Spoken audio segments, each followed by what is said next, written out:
Hello all. உங்கள் எல்லாருக்கும் react எப்படி ஒர்க் ஆகுதுன்னு ஒரு சின்ன ஷார்ட் ஸ்டோரி மூலமாக சொல்லலான்னு நான் நினச்சேன். ஸோ ஒரு பெயிண்டர் இருந்தார்.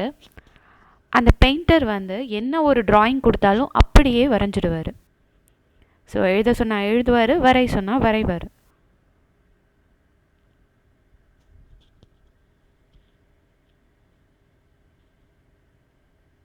பட் அதுக்கப்புறம் யூசர்ஸ் சேஞ்சஸ் கொடுத்தாங்க. ஸோ பனானாவை ஆப்பிளாக மாற்ற சொன்னாங்க. அது அவருக்கு ரொம்ப டஃப்பாக இருந்தது. எல்லாத்தையுமே அழிச்சிட்டு தான் வரைவார். மேலே கீழே எல்லாமே சேஞ்சஸ் பண்ணி தான் வரைவார்.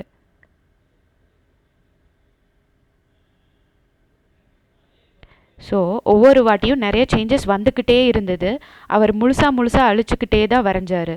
அவரால் அந்த ஒரு சேஞ்சை மட்டும் தனியாக வரைய முடியல. அவர் ஃபுல்லாகவே சேஞ்ச் பண்ணி தான் வரைவார்.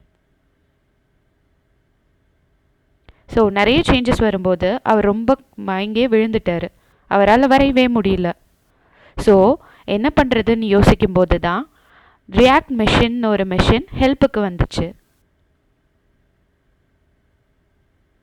ஸோ இந்த மெஷின் அவரையும் ஹெல்ப்புக்கு எடுத்துக்கிச்சு, ஒரு வேலைக்கு எடுத்துக்கிச்சு. ஸோ யூசர்ஸ் என்ன ஒரு கொடுத்தாலும் இவர் அப்படியே வரைகிறதுல ஸ்பெஷலிஸ்ட். அவரால் சேஞ்சஸை மட்டும்தான் தனியாக எடுத்து பண்ண முடியாது. பட் அவரால் அப்படியே எது கொடுத்தாலும் வரைய முடியும். ஸோ அவர் ஹெல்ப்பை எடுத்துக்கிட்டு ரியாக்ட் என்ன சேஞ்சஸ் இருந்தாலும் அப்படியே வரைஞ்சிது. பட் அகெயின் யூசர் சேஞ்சஸ் வரும்போது ரியாக்ட் என்ன பண்ணுச்சுன்னா, இவர் அப்படியே அதை வரைவார். ஸோ பைனாப்பிள் சேஞ்ச் பண்ணாங்கன்னா அந்த அப்படியே வரைஞ்சி அதை அப்படியே ரியாக்ட் கிட்ட கொடுப்பாரு. ரியாக்ட் என்ன பண்ணுன்னா எஃபிஷியண்ட்டாக அந்த டிஃப்ரென்சஸை மட்டும் கண்டுபிடிக்கும். என்ன சேஞ்ச் பண்ணணுங்கிறத கண்டுபிடிச்சி அதை மட்டும் வரையும். ஸோ மற்ற காம்பனன்ட்ஸ் எதையுமே டிஸ்டர்ப் பண்ணாமல் அதை மட்டும் வரைஞ்சிது. ஸோ இந்த கதையில் இந்த ப்ரீவியஸாக நான் சொன்ன கதை தாங்க ரியாக்டுக்கு முன்னாடி இருந்த கதை. ஸோ அப்போது எந்த ஒரு சேஞ்சஸ் வந்தாலுமே த ஹோல் காம்பனண்ட் ரீலோட் ஆகும். நம்ம வியூவில் தனியாக ஒரு காம்பனண்ட் மட்டும் ரீரெண்டர் ஆகாது. ஸோ இதனால் நமக்கு நிறைய டிலேஸ் இருந்தது. ஸோ அப்போ தான் நமக்கு ரியாக்ட் ஃப்ரேம் ஒர்க் அப்படின்னு ஒன்று வந்தது. அப்போ தான் இந்த சிங்கிள் பேஜ் அப்ளிகேஷன்ஸுங்கிறது நிறைய ப்ளூம் ஆக ஆரம்பிச்சிது. ஸோ இதில் பார்த்திங்கன்னா இவர் ஃபுல்லாக வரைஞ்சி கொடுக்குறாரு இல்லையா, இவர் தான் virtual Tom. And react real Tom மேலே ஒர்க் பண்ணும். ஸோ ரியாக்ட் தான் virtual Tom and real Tom ரெண்டுத்தையுமே மெயின்டைன் பண்ணும். பட் வர்ச்சுவல் டாமுங்கிறது அப்படியே என்ன சேஞ்சஸ் இருக்கோ அதை ஒரு ட்ரீயில் மெயின்டைன் பண்ணும்.